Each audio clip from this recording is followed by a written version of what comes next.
What's up? What's up? This is the Sports Counterpoints podcast. I'm GB. That's Brian. That's Coop. What's going on? Another What's day. up, guys? Let's All get right. this moved out here. Yep, get that right. Put the stars at the top. So today is June the 28th, 2023. We are talking about a little bit of everything. We're talking about players gambling in sports. Some news came out today that some more NFL players are going to be suspended based on find out they were gambling. We'll talk about the NFL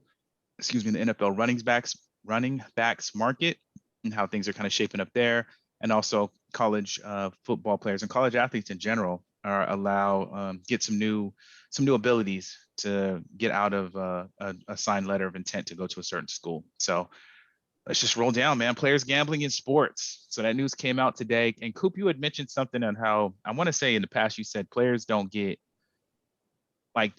players get told on by the casinos or by the Right. sports books. Right. Because they're on these apps, the gambling apps, and they're using their name. So it's, the NFL's not catching them. The sports books are telling the NFL, yo, so-and-so is gambling. Just like college sports, the NCAA, like Brian always says, NCAA is pathetic. And they are. NCAA doesn't catch anybody. People tell the NCAA, what went on, who shaved points or whatever. And then the NCAA acts like, oh, they're big and bad and wants to, be all in the forefront. But this whole thing, I guess this whole conversation, the reason why it's starting, I'm just going to say a little bit. I'm going to let Brian expand, but it's because of my distrust of media people.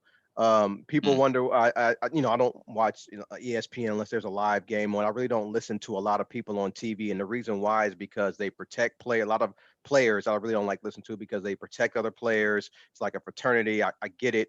They're a lot of friends, so they're not going to be critical of anybody. So I don't really learn anything about a player or a team or whatever because they don't want to really say anything too offensive, which is why I don't like listening to a lot of media people. I like people who can be critical of players they like, players they don't like, or whatsoever.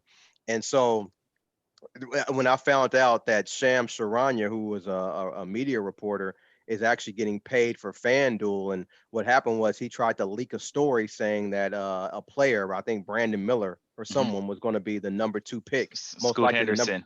Scoot Henderson, was going to be the number 2 pick in the draft, most likely, and that the Charlotte Hornets are torn between who to take. Obviously, that wasn't true. They took Brandon Miller. They knew who they were going to take, but the problem we talked with that about it on the show the Tuesday before. I was like, oh, I'm reading everywhere that this is a done deal for Brandon Miller. Right. And then that's the next day was when that tweet came out. Right. Exactly.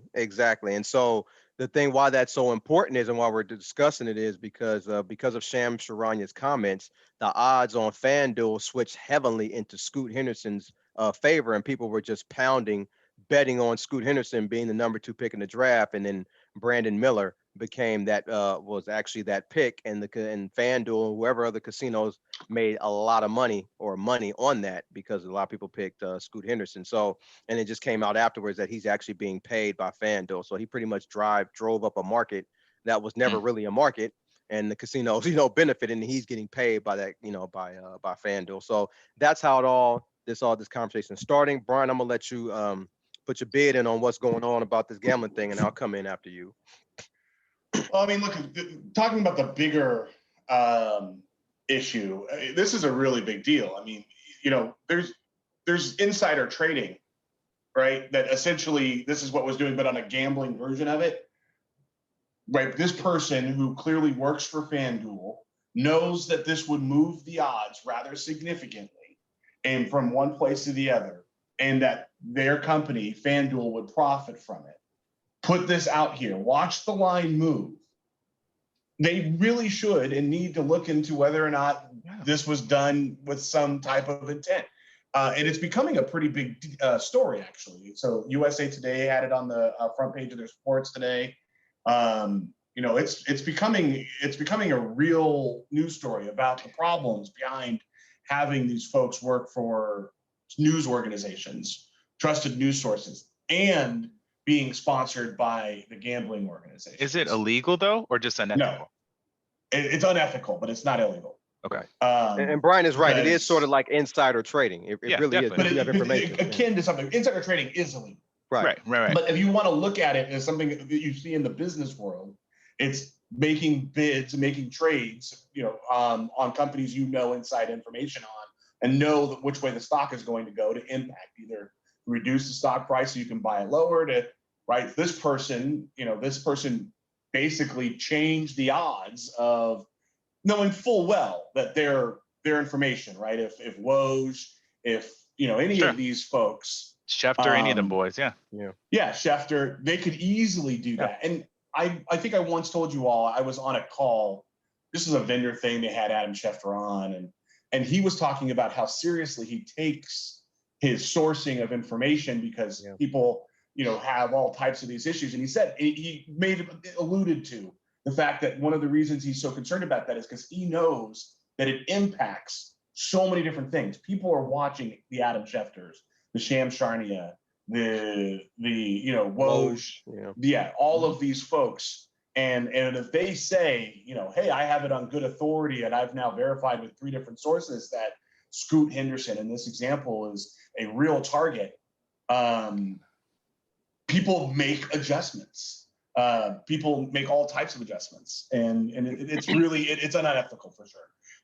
But it's definitely, at this point, it's not illegal. It could very well become illegal or problematic for I think if this comes up, I think Shams is with The Athletic right now, and The Athletic is generally considered one of the best of the news websites. They're considered very reputable. Yep. I would think that there might be something in the employment contracts that they cannot be sponsored by these other organizations, these FanDuel organizations. And that's a problem, because most of these folks are affiliated with one of these fantasy football or fantasy sports websites. Sure. And then those have now become the big gambling websites with the new laws that recently got passed. Including the networks, because the networks are also have their FanDuel or DraftKings moments too. Sure, absolutely. Yeah. And so, there's a lot of money associated with this, but the legitimacy that Shams, Woj, Schefter, all of these people have is based off of the news website that they're part of, ESPN, The Athletic, Fox Sports, whatever it happens to be. That's their legitimacy. And they're able to market that legitimacy with these other companies. And ESPN and all these other folks have typically been fine with it, because they can get away with paying their talent less by allowing other people to bake up the difference and pay them more, because being part of ESPN, The Athletic, Fox Sports carries enough weight for them to get FanDuel contracts, Yahoo Sports contracts, so on and so forth, right? So this could become a very big story. This broke yesterday, I think it was yesterday or the day before. I can't remember when I told you all about it, but it was breaking news. And I think it was about a week ago. I think it was about a week ago, because I talked about a week ago. Then you brought it up again, and then it kind of blew up. But and nobody big right now. I think came out. Oh yeah, Sham Charania thing, correct? Yeah, that came out about a week ago. Yeah, I'm not talking about the gambling portion, because there's all that's been a kind of a thing. But it'll be interesting to see. I think in the next 24 hours, we're going to see some type of response from FanDuel. I think there's a very good possibility that FanDuel has a reactionary and either cuts ties with Shams, or The Athletic does. But I think one of those things have to go one way or the other. I don't think you can keep it going. But it's very interesting. It's obviously super impactful. And then it happened, a couple days ago, and then today I sent you guys something. We were talking about it. The NFL. It was leaked that the NFL is planning on suspending multiple players this week for gambling on NFL games. One of those was an Indianapolis kick returner, but it's another Isaiah pocket of players. Isaiah Ryder is the one that they got named, but it was as part of a pocket. They didn't say the other players. Yeah, Jameson Williams, Isaiah Rodgers, and then they said that several other players. None of these guys are like big names yet. Well, the Jameson maybe Williams they're not one letting the big happened a ones few out. months ago. That was the Detroit pod that already got caught. This is supposed to be part of another pocket that they found, which means that gambling is becoming a little bit more prevalent. And it will not be fair, Glenn, but there will be people who point to them having a football team in Las Vegas to being part of that problem. I do disagree with that completely, but it will it has nothing to absolutely do with get it. mentioned. Yeah, it has to do with the ability to place bets online. It has to do more with the ability to place bets online and micro betting, right? So micro betting is for those who aren't familiar with it, you go on an app like a FanDuel, and it will show you bet options. You can bet on the next play. Is it a run? Is it a pass? You can bet on the next 3 plays. Are they going to get a first down? You can bet on how many yards someone's going to get in the next quarter. And you can just keep on doing micro bets. And it's become a really big deal, but it's also changed the access to it because people feel like betting $1 on a first down isn't a big deal. Right. But if you do that over the course of a game, whether you win or you lose, you can transact hundreds of dollars. And this is the same philosophy that casinos use for players who are on the table. It's not a matter of whether or not you go and buy in for $500. That's not how they determine whether or not you're a high roller or whatever. It's how long you keep $500 on the table and how much of that you bet. So, for a while, people thought, I'm going to go buy in with $1,000 and sit at the crap table with a whole bunch of chips. And I'm going to take 950 of that and put it on the back stack. And I'm going to bet my little 50 here. And people are going to think that I'm a high roller. No, the eye in the sky tells them what your bet is. Are you conservative with your bet? Are you aggressive with your bet? How much money you have on the table? How long do you keep it on the table? Because they know that all of those rolls of the dice is how they make their money, which is why they want to speed up the play. And when people keep the dice for too long, they come and freeze the table. Yeah. It's the same philosophy with micro betting. Maybe get you for $1 every couple minutes, one way or the other. Yeah.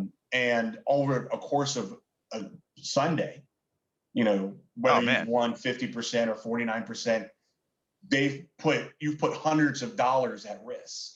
And so that has made it super easy for everyone, for athletes, for people who are just hanging out in their house, to kind of get more into the gamble of it all. Yeah. And then let's all be honest, most people lose. So they don't mind having all those options out there because they know eventually they think eventually you're going to end up losing your money. Over time. So you get a million people to lose $5 a day. It's not a bad day. Right? Exactly.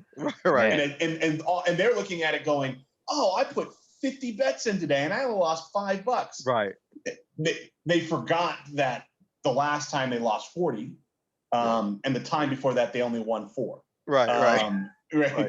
So over time, the house is not usually, your sharp bettors have found a way, and they make strategic bets. Right. And most of their bets are for bigger chunks of money on things that they have a more certainty on, more certainty that it's going to happen. That's how sharp bettors bet. Which this whole micro betting thing, they don't do that. It's almost always a coin flip. Yeah. Always always a coin flip. And I'm not knocking people who do this, but you got them parlay cards and then 5, 6, 7, 18 parlays. Professional bettors don't do that. They do one game, maybe 2. They'll do one game and put it on that. They don't do that whole 19 team parlay, fight out trying to win 10 G's, and they don't do all that. They'll put a couple G's on one game and leave it at that. But to Brian's point, casino loves you to do that because you ain't hitting on all 19 games. Exactly. They will give you a parlay card in a minute. They're like, here, take it. Yeah, we'll take your little 5. If they're your willing little to give you 10,000, it's because they know that they're going to make 20. Right. Yeah. It's a reason why they're big, luxurious, and all the electricity bills are paid. Okay, it's a reason why. So why they're bright. I'm hearing that. But now that it's kind of permeated into the sports world, it's going to be interesting how they deal with that. The rules that they have, the hard and fast rules that they have, are really not all that unreasonable. You can't bet on NFL games. You can't bet while you're in the facility. You can't bet while you're on the road. On traveling a game. So basically that was the Las Vegas rule. And you can't share, you can't have someone bet for you. You can't share team information. You can't enter a sports book at all. And you can't play fantasy football.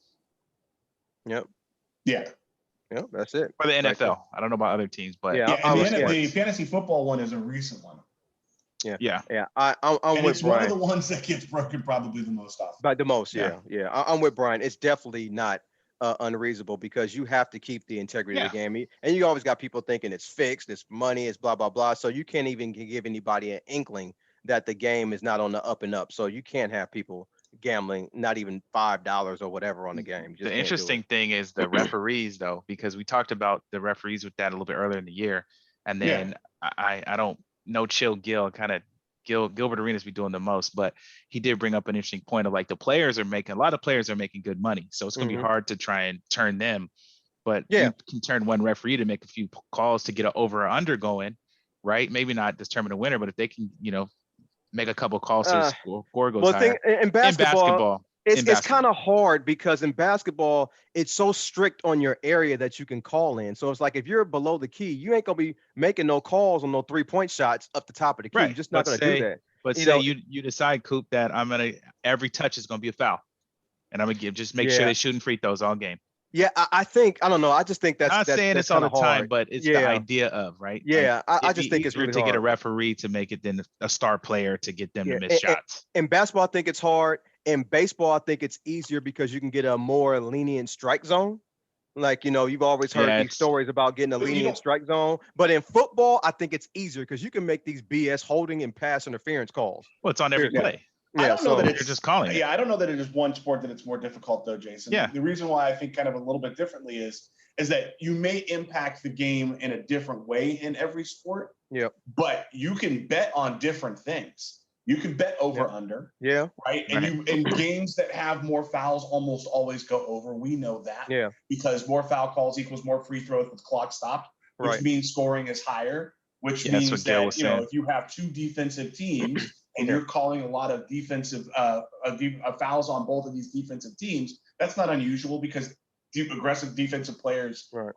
foul more. Okay, so those teams that the Cavs, remember when they had to slow down basketball, it was like 80, Yeah. they scored 80 points a game. Well, you can get them to 87, 88, 89, and Yeah. that's all you have to do, right? And it doesn't look like it's as much. Or player-based bets. I know that if I call 3 fouls in the first quarter on Anthony Davis, his chances of scoring more than 25 points Yeah. in that game go down very, very low because he's going to sit out most of the second quarter Yeah. and probably a good chunk of the second part of the third. And now he's got to go crazy. Now, you're not stopping him, but you're making it technically impossible in football. Yeah, Yeah. holding calls. Yeah, it's every play. Yeah, holding calls. If someone watched the replay 10 times, they would agree with you. Yeah. Yeah. Because there is a holding call on every Every play. time. There is a Yeah. possible way to call pass Yeah. interference here or there. Yeah. Which is why it always is amusing when they have these phantom calls. It's like, damn, if you really wanted to make a call, this dude On the was other right side. here doing this stupid thing. Yeah. Why'd you call it on him? Now, I don't There's a know if way. you guys, I don't know if you guys know this, but in basketball, a lot of professional bettors, they bet on tendencies of referees. There's some referees that Yeah. Sure. like a more physical game and they don't Sure. call as many fouls, and there's others who call a bunch of fouls. And so sometimes because they have the referee assignments, so they know who's you repping can- before the game starts. So you can bet. And Well, then there's now You can also bet there's NFL. going to be a technical, and if Tony Carruthers is a referee, you can bet there's going to be a technical. Tony Brothers, that's my guy. He don't take no mess. But yeah, so NFL's the same way. They got some Take it to the guys. bank where you can take it. There's some guys in the NFL, they'll call 55 holding plays in the damn season. You know what I'm saying? 30 pass Yeah. interferences where others won't call a damn thing. So yeah, so it's and to that tendencies as point, well. if you had one of them guys you wanted and you could get him to call a 5 more, you can affect the game. But either way, the point is it's theoretical, but I see how you can impact it. Yeah. I think it's harder for a player, you know what I mean? Even a star, like you're not gonna get Devontae Adams who's making all this money to drop passes or Right. but if you can get a ref, and even then, to Brian's point, the micro bets, you don't even need that. You know what I mean? People are betting on the draft. You know what I mean? Yeah. I think this guy's gonna go top 10. This guy's gonna go 20. Like it's Yeah. just so much money in it. Keeping the players away is an interesting I thought. think it's easier to turn college players, to be honest with you, because NBA refs make between $300,000 and $600,000 a year. I'm not saying they probably, whatever. I don't Sure. think they fixing games, but in college, you can easily turn a player, and I think in a You referee will. in college because there's so many bad college referees. Depends on how And much money you got, man. You could do all kind of stuff with enough money. So, But the thing about, you got NIL in college too, but still you probably could turn a guy that's not making NIL money. But I get your point. I yeah, get it. Yeah. so it's going to be interesting to see what happens there. Calvin Ridley just got suspended for a year. You have other He's players back. facing Yeah. year long suspension now. So we're going to see how it plays out. Mm. If you guys don't got any other points, Coop mentioned a college player, so I say we shift there. But I'll let y'all finish if you don't have anything else left. No. Well, we're good. So you mentioned that turning the college player, but also something else that changed for college players is now they can sign their national letter of intent, planning to go to a school. And if they decide not to go to that school, apparently they have an out now. Previously, from what I understand from you both, is if they decided they didn't want to go to that school, the school they signed with now had some stipulations and right to where they could go and when they could go, et cetera. And it sounds like I haven't read the articles yet, so I'm not going to pretend like I'm in the know, but it sounds like that's changed. So how do you guys think that affects the college game, or does it affect the college game? Go ahead, B. You got this one. So this is something that I've been saying for years. We've had numerous conversations over the time that the student athletes should be able to go and do whatever the heck they want to. And one of the main reasons for that was most college athletes sign based on coaches. And so one of the main things that happened in this is that if a coach leaves, that triggers their ability to unlock with no restrictions of any kind, just be able to just to back away from that. They can renege basically on their NLI signature. And I just think that's the right thing to do. We're in we live and operate in a free market economy. And for all the talk that you're going to the schools for education, most Ridiculous. student athletes are going there because it's a business opportunity. And they're playing their free market option to go and work for the employer that they want to work. Stars. That's why I think they should be able to make money. That's why I think they should be able to sign what they want. I'm under at-will employment. Everyone you hear is at-will employment, which means that I can quit and they can fire me. That's the same in college. You had the ability to be fired, but not the right to quit. And that just has always seemed unfair. So I think it's an outstanding development that they are now able to make that adjustment. I do think it's interesting, and I do think that this is still appropriate at this point to have certain stipulations. So it's coaches leaving, Let me read it real quick. So it's if the coach, it's if no NLI, so that's national letter of intent, penalty if the signee requests the release as a result of a head coaching change, like Brian said. No penalty if the signee completes at least one academic semester or quarter at that institution of their choice. And then the third one is 4-year transfers will be able to sign a national letter of intent after entering the transfer portal. It's not a requirement to transfer. That would just and otherwise it would trigger a recruiting ban, meaning other schools will not be allowed to make contact once the player has signed with that institution. So that's the give, right? That last part's the give. So they made it so that in the transfer portal, you can make people sign a national letter of intent, and then other schools can't contact them. With the transfer portal before, that was kind of the wild west. You go into the transfer portal, anyone could contact you even after you said, "Oh, I think I'm going to transfer to USC or UCLA or whatever." They could keep contacting you because until you have enrolled in classes, you hadn't been considered a transfer. So the give back to the schools is that they now have the ability to lock them in a little bit. I think that part's interesting. It's a little bit of a gotcha.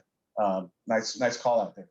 Oh yeah, because before Glenn, even if you sign, like, man, why you want to go there? You need to come over here and play for us, man. So now they can't. And now they can't do that.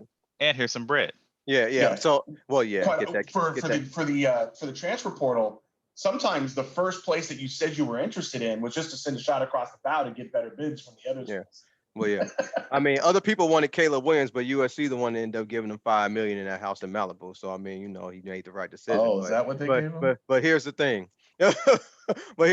I'm with you on Brian. I'm with you on that, Brian. If a coach leaves, a player should be able to go. Because coaches are looking for the next opportunity all the time. So the players should be able to look for an opportunity. And nobody's going, and we talked about this before, nobody's going to Tuscaloosa, Alabama for the scenery. They're going to play for Nick Saban and try to get to the NFL. So if Nick Saban bounces, that's pretty much, the end of the Alabama program for the foreseeable future. And those players most likely don't want to be there anymore. So it's a good move. I think importantly, it's the ones at the other schools, like the people who went to Jackson State.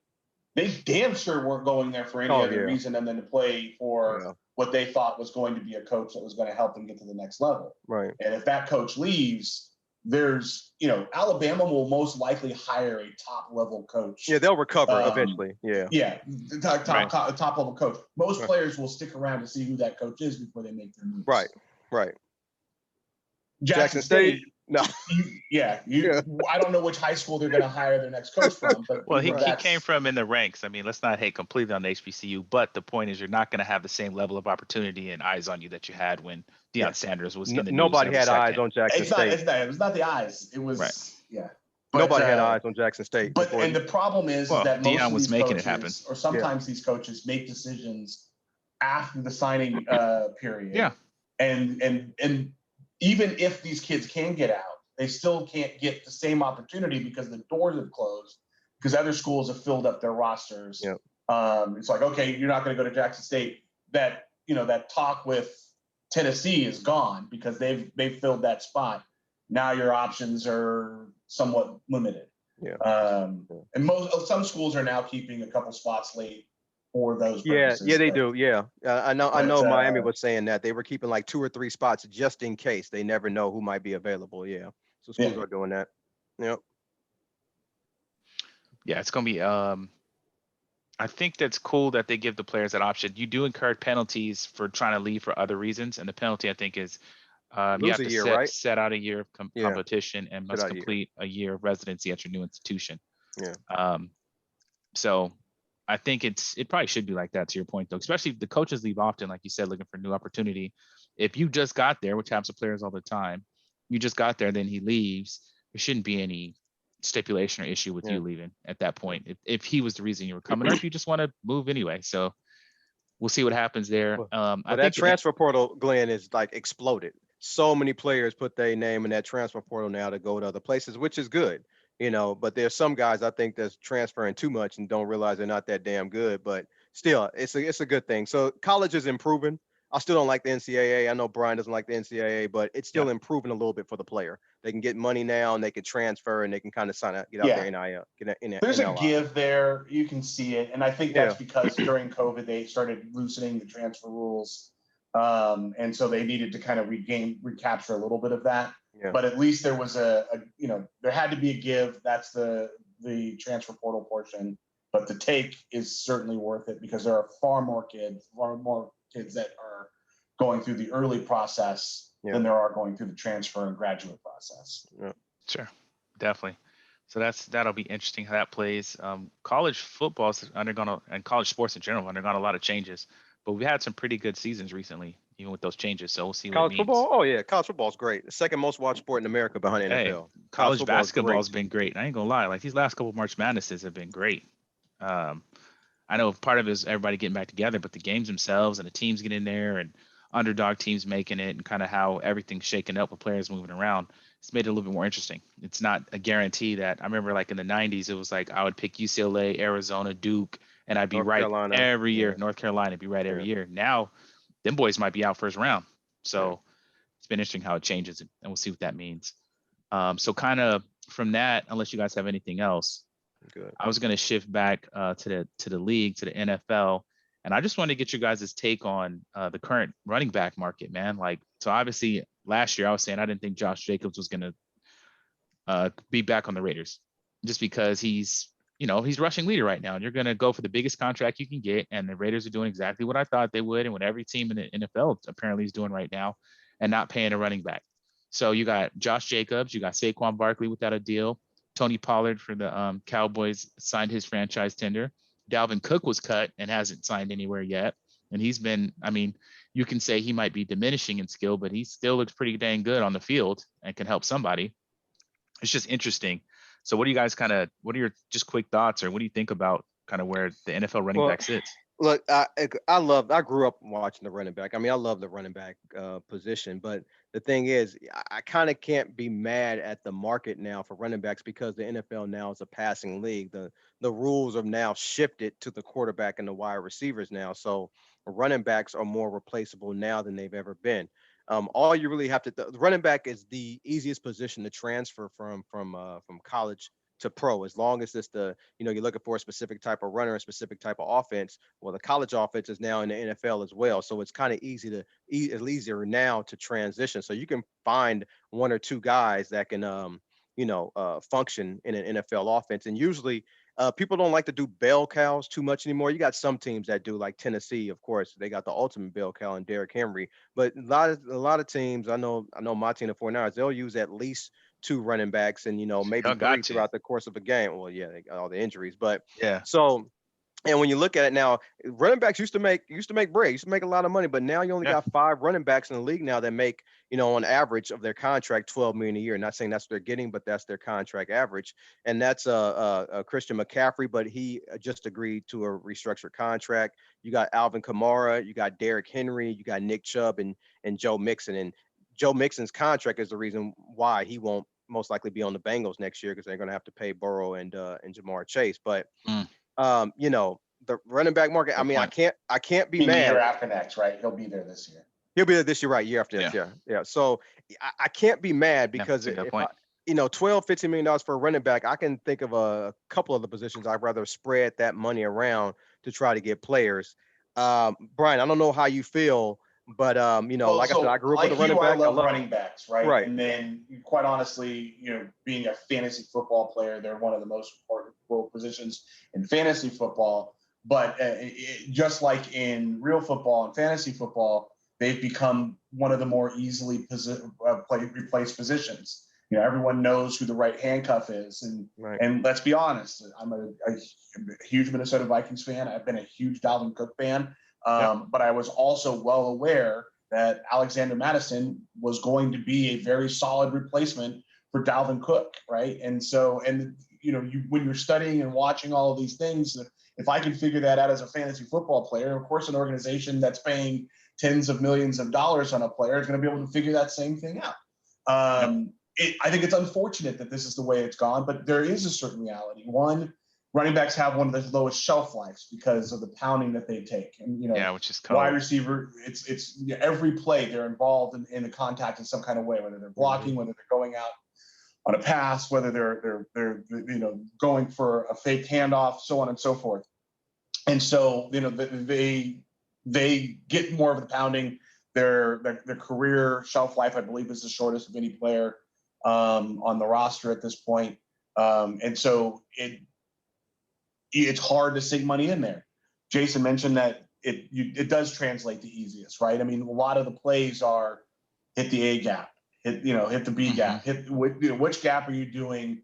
Now there are people who are still better than that, but a serviceable running back can help you do all right. Mm-hmm. Great running backs are still great, but what has now happened is that the league has devalued the running back so that you can still get great players, but you can get them a lot less, right? Josh Jacobs, if he were to not be on the Raiders, would still be a great running back. But because the position is devalued, his ability to get a market deal that based on his greatness is going to go down across the board. Jason, you mentioned some players who have these really great deals. Very few of them, if not none of them, have any guarantee on that money. Dalvin Cook had Dalvin Cook could have had a deal in place. They had to cut him, and then they saved money. So, getting a deal that pays you $25 million a year as a running back or any position in the NFL, doesn't mean as much as it may if you got one of these guaranteed contracts. And so, so even having these deals, they're still written on paper and paper shreds. And so, it's an unfortunate situation that's going on. And you're right. You're right. That's why I said it might average $12 million a year. Doesn't mean they're actually getting $12 million, but it might average that. Yeah. So you're right. A lot of their deals are such that once they make that roster, which is why they have to cut Dalvin Cook, why they had to make decisions with Josh Jacobs and all these other players when they had to make them, is because then they lock in their salary. And the Vikings actually did what I thought was very generous, is that they held him past the point where he would cost them more money to try and help him get the best situation. No matter where Dalvin Cook plays this year, although it does look like he's going to Miami. it's going to be, he's not going to have to make as much to make his full salary on the year, right? He's sort of like that cut free agent in basketball. He's still going to make a good chunk of that money from Minnesota, and get whatever he gets from some other team. As far as the market itself right now, I mean, it's hot. I think Dalvin Cook is obviously the best person on the market. But the fact that a team, was willing to get rid of a great running back in Dalvin Cook to put a very good running back in his place shows you that the market has some flex in it. And it wasn't a given where he was going to go. Again, I do believe that he's going to end up in Miami. He's already talking about how excited he is to go back to Florida, and all types of signs. And y'all had some salary cap. Sorry, y'all had some salary cap considerations too, and you're going to play Jefferson in some years. And we were salary cap disaster. And the reason why each year for the last couple of years we've had salary cap problems, but this summer coming up, or next after the season, they're going to break the piggy bank wide open. I mean, Jefferson is going to become the highest paid player in wide receiver in the NFL. Yeah. And also, Brian, you also got to think about it. If you let's just look at the past 10 Super Bowl champions. I know last year Kansas City won. Most people don't think know that Pacheco was their running back. I think he was a rookie, maybe a second-year player. Their running game was horrible. We talked about it all season. Yeah, and they had Buffaloes. Right, and they had Clyde Edwards-Helaire, and I think he's pretty much a bust. I was actually high on him, and I thought he would fit in that offense, but he was a bust, did nothing. Before that was the Rams. I don't think that these guys are bust, but I think that they're finding guys that work in their offenses, and that there's more guys that work in those offenses. Right? So the Alvin Kamaras and the Christian McCaffreys, they're great. Yeah, but you could get an Isaiah Pacheco and win a Super Bowl and still be good. Yeah, I don't think Hilaire really plays anymore, and he was drafted in the first round. That's why I call him a bust. But and the Rams, I don't think Gurley was on that team when they won the championship, right? Gurley wasn't on that tour. Yeah, so no, he was almost retired. He was in Atlanta. It was what's his name? Cam Akers, right? Cam Akers, exactly. Who they tried to get rid of. That's because Gurley's knees fell apart. Right, and then and he also got hurt in college too. And then you got Tampa Bay. They won with Leonard Fournette. He's okay. He's not great. But then Kansas City won the year before that. They beat the 49ers. I forgot who the running back was on that team when they played the 49ers. And then before that, you had the Patriots. I forgot who the running backs was for there. And remember, you had the Eagles. I forgot who played running back for them. It sounds like you're saying the 49ers are not going to win this year because they spent all that money on McCaffrey. Oh, no, I'm not saying that. No, I'm not saying that. but my point is, nobody really knows the starting running backs for these teams that won the Super Bowl the last 10 years. And but everybody knows the quarterbacks. We all know it was Nick Foles. We all know it was Tom Brady, Mahomes, Brady, whatever, my Stafford. So yeah, it's been devalued, like Brian says, and it's just like you can easily find replaceable players to play that running back position. And it's tough, but that's the reality of the position. It is tough, man, because you got these guys who take that, take the abuse on the line and just get beat up, and then at the end it's like, well, sorry guys, thanks for your service, and they let you go. Right, and there's some teams' philosophy. There are guys who work for other teams who came out, and they don't work for them no more, but they said their team's philosophy was pound the hell out that running back for 4 years so you don't have to pay him that second contract and go draft the next one the year before you're about to get rid of him. I mean, that's just the mentality that some teams have. So that's the game. Man, and also your top players in high school now, they don't want to play running back. They all want to play wide receiver, quarterback, and wide receiver. They don't want to play DB. They don't want to play running back. So that's another thing to think about as well. So a lot of talent at wide receiver and quarterback now. And to see what happens. I'm curious because I think Josh Jacobs going to sit out at least up for a while. I mean, the only issue is, the unfortunate part is that $10 million guaranteed isn't necessarily there elsewhere is the hard part. So if you sit out, like what happened to LaShawn McCoy,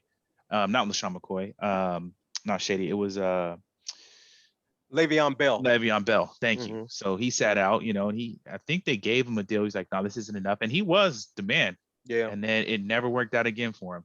And not to say it was, he did wrong or right. It just didn't work out. So it's just tough to say, like, what do you do? You know what I mean? If you take a year off. Yeah, I don't think he's kind of stuck. Yeah, I don't think he sits out. I think he sits out of camps. I think he sits out of OTAs. Yeah, I think he sits out of the things that don't cost money. But right around the preseason game 1 number 2, 3 or 3, yeah, because there are only 3 now, right? He shows up. he shows up and gets those game checks. Glenn, you got to remember that's a guaranteed salary. It's fully guaranteed. Yeah. Nobody's just passing that money up. I don't think he's passing that money up. I'm sorry. I don't think he sits out for any length of time. Yeah. But I do think that he won't be there come ice cream Sundays. Yeah. And the thing about this whole franchise tag is when the players first argued in the first collective bargaining agreement, all they talked about was guaranteed money. They want the guaranteed money. So they said, fine, we'll give you the franchise tag. Got it. And now they're complaining, well, I want a long-term contract. Well, you agreed to this. You wanted guaranteed money. Here, you got it off the franchise tag. Now you're complaining. So, hey, this is what they wanted. Yeah. Yeah. Well, the league. They need to go find. They need to have an NBA player be the head of their collective bargaining. Nobody has it better than the NBA player. Right. Baseball players, I think, are a little bit behind, but not because their deals suck, because their deals are also guaranteed. Yeah. They get vacation days. They're get big. Season. They get all that, but they have to play 182 games. 162. Yeah, 162 games. Yeah, that's right. As opposed to 82 games. That's the only thing, and that's a big difference. Yeah, definitely. Interesting, man. Okay, cool. I appreciate y'all. That was kind of one of my questions. So let's wrap it up, man. This to our last couple segments. So y'all got anything, man? Tell me what's a bunch of hogwash. Brian started it, man, back in the day, and it's been a staple of the show. So y'all go for it. Brian, go ahead. Go with your hogwash. Damn. Okay, so here's what I think is hogwash. I think what's hogwash is every single year after the draft, we make whatever the kid who got drafted number 1 into a superstar. And that's and then we crucify them when they don't make our expectations a reality. So, this is obviously happening again right now with Victor Wembanyama. Today it was like, oh, he's taller. He's grown a couple inches. He's 7'3.5". We now got a height on him. Like, the kid's 18. What do you expect him to be? He's still growing. That's going to happen. But I don't think Victor Wembanyama is going to be the guy that we all think he's going to be. And I didn't think Anthony Edwards, and I didn't think, Greg Oden. And that's all fine. But what I think is hogwash is what we're going to do to him for not being anything more than what he was going to be. We're gonna burn him down. We're gonna call him a bust. We're gonna call him a washout. We're gonna call him, whatever. We're gonna call him a whole bunch of other stuff. All that kid has done is go out there and play as hard as he possibly can, and all that. And all the signs point to him being a decent human being. But I just think it's a lot of hogwash that every single year we decide to crucify or do whatever we do to players based on expectations that we set, not that they set. If he came out and said, I'm going to deliver you 20 and 15 in the first year, and he doesn't deliver that, like the match. But most of the time, all they did was go up on stage after being told by everybody, you're going to drop 25 and 15. And then we get mad. You didn't drop the 25 and 15 that I said you were going to do. Yeah. That's a bunch of hogwash to me. Yeah, mine is similar to that, Brian. My hogwash segment is people. Well, we all know Caleb Williams is a really good college quarterback, and people are comparing him to Mahomes. But also, there are a couple people like myself that think he's a better prospect out of college than Patrick Mahomes, and people are upset about that. And I said Zion was a better prospect coming out of college than Steph. Wembanyama was a better prospect coming to the NBA than Giannis or Jokic. It doesn't mean they're going to be better players, but as far as just a college prospect, Caleb Williams, he is that guy. I'm not saying he's going to be Mahomes. I think he has less than a 2% chance to have Mahomes' career. Mahomes is my favorite quarterback, so I don't want to compare anybody to him, but Caleb Williams is the closest thing to him. Not saying he's going to be great, not saying he's going to deliver a Super Bowl, but he is a better prospect coming out of college, just like Zion was a better prospect coming out of college than Steph. Doesn't mean they're going to be better players. We all know Steph is a Hall of Fame level player. Zion, only thing, he slams is, cheeseburgers, yeah. porn stars, and donuts. You know what I'm saying? So, I mean,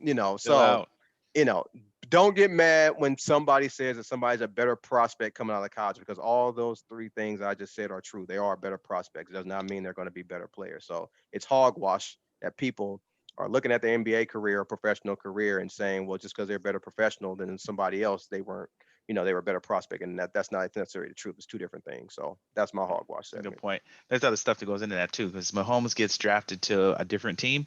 Maybe he doesn't have this career. Right. So You got Andy Reid, so yeah, that helps. and all them boys. So that's a good point. Mine, man, isn't sports related. Real quick, and I'm guilty of it too. I'm just gonna say how just desensitized we've gotten to the loss of life and people getting jacked up just from, sharing videos of people getting hit or hurt for jokes. Right now, man, it's the submarine. People still died in that submarine. The amount of jokes and memes I've seen on the internet and laughed at too. So I'm guilty. I'm not putting it. These guys are rich. I get it. Okay, that's what y'all get while he was at the bottom of the ocean. It's hogwash that and you look see Brian now, man. I seen something that had me You'll know. weak. You'll understand why I got to smile in a moment. I was in here weak, and it's just like, dang, like have I gotten to that point where still like people getting jacked up or dying or whatever it is, it's kind of like, jokes, like jokes. So anyway, I just think it's kind of hogwash Like and I'm what you calling don't it out see on that myself. boat is black people. All of it, women. That he had what the boy had an Amazon Luna remote controller. Yeah, he And did. they got on the boy head and people died. So I'm just saying it's hogwash. I'm including myself. Like I'm calling myself out because I shared hella memes and I'm bogus as hell too. So that's all. I'm just Okay. saying I'm completely desensitized Are, and are we rolling into our next segment, minute to win it? that's it, man. It's the minute to win it. This is your chance to All say right. whatever you want to say. Go for it. So my minute to win it is actually on this submarine story, and I might have to take a minute And mine here. is too. Damn. And I honestly, everybody, we do not talk about our minute to win it and our hogwash No, we segments don't. before. That's why I was not. smiling when Glenn brought it up with Hogwash. Yes. I'm like, damn, I'm just about to go there. Me too. So, all right, look. Wow, what an We intro. all knew the ship blew up. Look, okay, people Imploded, not exploded. Or yeah. So people who know me know I'm not a thrill seeker. Okay, I don't skydive, I don't bungee jump. I don't even camp. And the reason why I don't camp is because I work hard every day. I refuse to live like I'm homeless on the weekend. I'm not roughing it. I'm not doing that. Okay, That so funny. that's why I don't camp. The Titanic, I didn't see the movie. I was never interested. I'm definitely not interested in seeing the remains of it. Okay, so and I'm not jumping out of planes. I'm just not doing that type of stuff. So I would never entertain that. But when I saw that the submarine was being controlled by a Wi-Fi and a controller, I just don't think I didn't think Wi-Fi worked underwater. So that was my first thing. Okay. It might be Bluetooth, man. It wasn't. And to have it controlled by a controller, that's just something I cannot sign up for. It's a tragic, sad story, tragic ending to this story that people passed away. But to know that's being controlled by Wi-Fi and what somebody showed was a PlayStation controller. I don't know if it was Xbox. It could have been Nintendo. I don't even know Sega Genesis. I don't know what kind of controller. Logitech controller. It was Logitech. Okay, it Logitech was. controller. Amazon Luna, whatever. It's for. I would not get on. I wouldn't even think about getting on anything like that and being controlled by Wi-Fi and the controller. That's it was controlled by deep Bluetooth. Sorry, I'm out. So so the thing about it is what got me on that was Brian. You brought it up last week. Man. So Brian, I'm terrible. Yeah, Brian brought it up last week, so I decided to read into it, and my jaw just dropped when I found out it was, it's crazy. Contracted by Wi-Fi. So I'm done. I just, yeah. Go ahead, Brian. It's on you. No, Glenn, you're next. I don't got one. I just want to say thanks to everybody for listening, and God knows my heart. You better hope he does. You're telling jokes. Hey, you know what? So it's a little bit of a different outlook. So those 5 people perished. They were. I personally was actually a little bit relieved to know that it happened kind of in an instance with the implosion. So there was, maybe very few, maybe seconds before they would have got alarm before it actually happened, as opposed to the idea of being trapped in there for 48 hours and losing air and going that way. But these folks are paying $250,000 per head to go on this excursion. There were billionaires on there, billionaire sons, multimillionaires, they're folks. And there's 2 things that I want people to think about and pay attention to with the story that we haven't been talking about yet. One, almost as many people who were on that ship have come out and said I was supposed to be on that ship. Some of y'all are lying. Some of those folks are bold-faced lying. You got Mr. Beast, you got the mom of the wife of the billionaire saying, "Oh, I was supposed to go on there. My son begged me to go on there." Like at this point, the number of people who have come over and another father and son said, "Oh, we were supposed to get on and decided not to because we knew the safety concerns." Like, no, you didn't. Like, come on. But that's one area. In my opinion, it's disrespectful to be one of those folks who was like, "Oh, my luck is so good that I had this near miss," making the story about these people perishing about themselves. That I think is not okay. But more importantly, at the exact same time that these five people were under siege for this period of time, and we've launched a massive effort, both in the United States, Canada, to rescue these five people. Yeah. Across the globe, there was a boat full of Pakistani refugees that had anywhere between, depending on which news source you look at, 350 to 700 on one boat that's saying that they know they've lost hundreds of people. And we knew where the boat was. It was above water. And the world let it sit. And those people died. More people died. That's right. And the difference between that is the dollars in their bank account when they perished. Where we're going over there today, they found the debris up. They still haven't found an iota of the people, many of the people who perished in that boat across there, off the Greek shores. And I think we all need to think about how we evaluate the value of a human life when five people underwater that couldn't be rescued. We were doing everything we possibly could and had clocks and countdowns and everything else. Meanwhile, we just kept the boat off the side of shore. Not we as anyone on this call or anyone in the state or country or anything like that, but we people kept that off the shore, knowing where they were, knowing that they were in trouble, knowing that there were problems, and let it go. And if you try to find the story I'm talking about on CNN, it's way down the scroll. They call it beneath the fold on the newspaper. But the main top story, top line and center, is the five people who perished over there. I don't think any of it's good, but I think it's something to be thinking about when one story with hundreds of people is hard to find, and another story with five is everywhere you look. Yeah. Hey, couldn't have said it better. This is Sports Counterpoints podcast. Today is June 28th, 2023. Appreciate y'all for listening. Y'all stay safe. Peace.